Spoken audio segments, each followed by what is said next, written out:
I am a 19 years old female. I have an estranged grandpa more or less.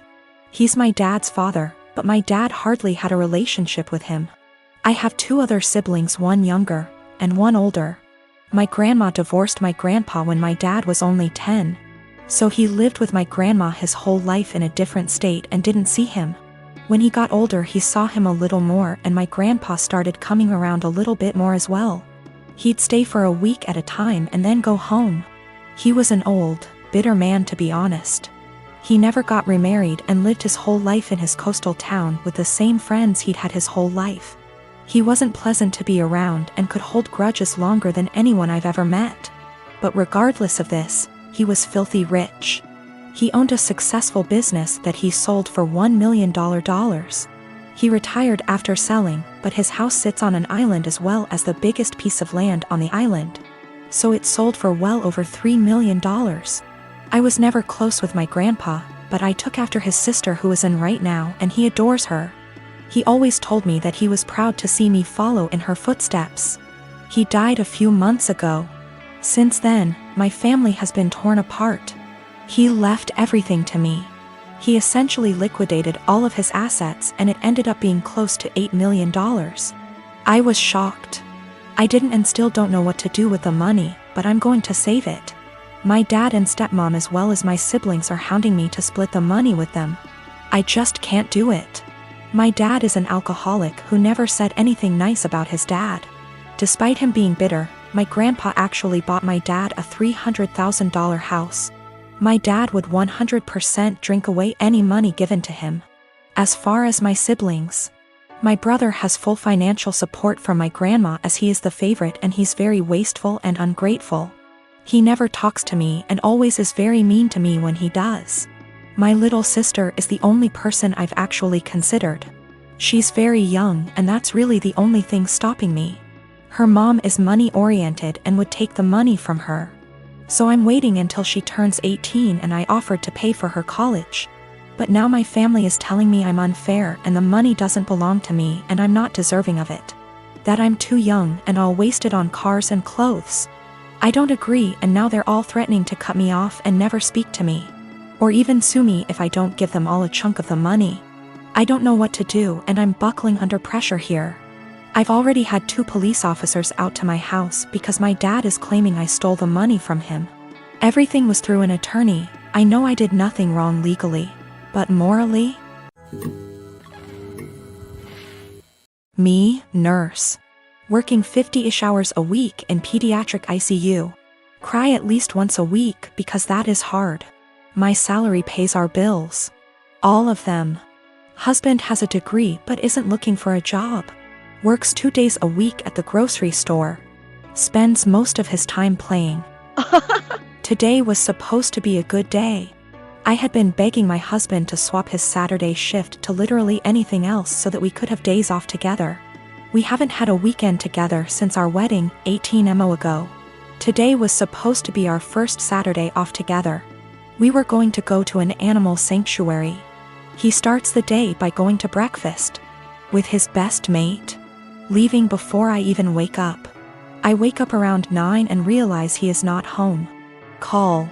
He says he's helping his mate set up some lights and that the weather is too rainy for the animal sanctuary anyway. He gets home at 1-ish. Lies around. Plays some video games, promising we would cook dinner together tonight. Leaves again at 5 to help the same mate with something else. I go grocery shopping. I don't drive because of medical issues, but I walk there and back in the rain. I get home, realize I've left my keys inside. Call husband, knowing he's 5 minutes away. He says he will leave in a minute. I sit in the rain and the cold, southern hemisphere. 45 minutes later, I call again. He hasn't left yet. He finally agrees to come and let me in the house, so he drives up, presses the clicker to let me in the garage and leaves again. At 10, I call to see where he is. His friend answers. Says he is driving out to do something an hour away. It's 10:30. I am going to bed. I have sent him a TXT that I am upset and don't want to speak to him tonight and would rather he left me alone.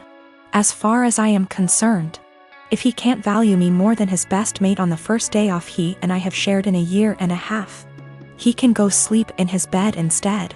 By the way, his friend doesn't work, so they hang out all the time when I am at work. He is going to be upset. And he is going to tell his mate, and his mate is going to tell him I'm being a. I am 26. We weren't always like this. I don't know what changed. I'm fairly confident he's not having an affair, and I fully intend on talking this through, but at a time that isn't 4 a.m.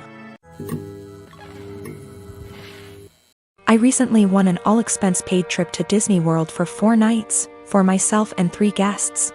I am currently planning on bringing my boyfriend, my mother, and my boyfriend's mother. I know we all aren't exactly Disney's key demographic, but it honestly means a lot to our mothers that I am inviting them. Both my boyfriend and I grew up in poorer families that could never afford expensive vacations. And this is the first trip to Disney World for all of us.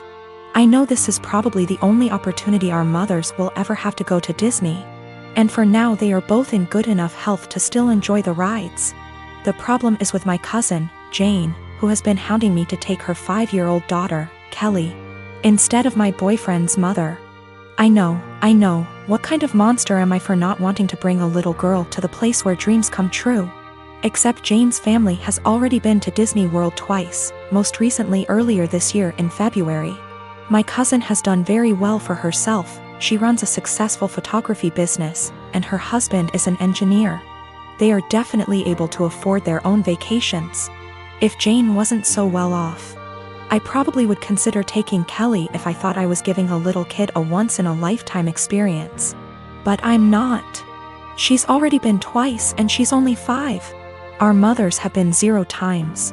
Jane's only rationale for wanting me to take her daughter seems to be that Disney is meant for kids. It's weird to go with only adults. And it'd be evil to not take a 5-year-old to Disney if you had the chance. There's also the issue of Kelly herself. She's not a completely terrible child, but she's whiny and throws tantrums regularly. I don't really want to spend a week with that. Also, what if she gets homesick? What if she gets actually sick? What if she gets lost? I'm not a parent myself and I would have no idea what to do in those situations. I also don't want to saddle my mother with the responsibility of caring for her. I babysat Kelly before, but only for a few hours at a time. I'm not sure why my cousin is even comfortable with the idea of me taking her child 3 states away. We are in North Carolina, so it's not like Orlando is just a short drive down the road if something happens. I tried telling Jane I'm not comfortable bringing Kelly, and she just said this is a good opportunity to find out what being a parent is like. What? She's almost acting like I'm not serious about not bringing Kelly, and I'm just pretending I don't want to bring her. It's really weird. Jane and I have always been very close, like we are sisters. And I'm afraid this has the potential to ruin our relationship once it comes to a head. What is the best way to tell her no without sounding like an evil child hater, or am I being selfish for not taking a kid to Disney? My ex and I divorced 3 years ago. She was cheating, but at this point I don't care about the relationship anymore. The pending lawsuit has nothing to do with her or him, but rather their actions. My ex and I have a son 13M that we split time with 50//50. He's a great kid that interests have changed a lot tbh as I imagine more kids / teenagers tend to do through the years. One thing my son was heavily into at some point was Legos. He used to play with them all the time, and personally I think they're a great toy for different reasons. I used to love playing them with him, and to this day I still collect boxes that I leave unopened as a collection. Well, when my ex and I divorced, she got with someone who loved Legos more, I guess. From what I know, he loves making creations and building the sets in. I don't care. Seems cool. He does one thing I think is very, very weird. He uses crazy glue so the sets can't break or pieces can't be lost. It seems so weird to me. The issue is, I was out of town for all of 3 days last week for medical reasons. And my son wanted to get his PS4 so he could play it at his mom's. This isn't out of the ordinary at all, and he has a key, so he let me know he would be stopping over for it. I told him to have fun when I saw him on the entry camera. My wife's husband was with him, which was a no-no. I told him via speaker to not go in and to wait on the porch. He flinched but walked in anyway. I sent my ex a text telling her to call him and tell him he's 1 minute away from a cop call. He left my home with a bag in hand, which I didn't think much of because my son had his games too. Well, my son texted me later that evening and said he didn't know it at the time, but he's pretty sure SD took some of my sets. These are all old sets and 2 are worth big money. When I got home I confirmed the missing sets and called my ex. She had no idea, but he admired he took them, but it was so son could have the sets to complete his collection. My son doesn't even like Legos anymore and told his mom he wouldn't steal from me. My wife asked how much it would cost to replace them, and unfortunately it's more than their savings. Actually, it would take their house down payment plus more. I told them if they didn't pay in 2 weeks I was suing and pressing charges. The price in the sets makes it a felony. My ex and her husband are saving for a house which would give my son more space when he's there. But those sets were going to help pay for his education someday or a home of his own. I filed the police report and have talked to a lawyer, and we're moving forward with the suit. Everyone is calling me a joke because they are just toys, but I don't get it. They are worth real money. I'm not rich, guys. I needed those to help with my son's future, but again taking this money does deny my son things at his mom's house.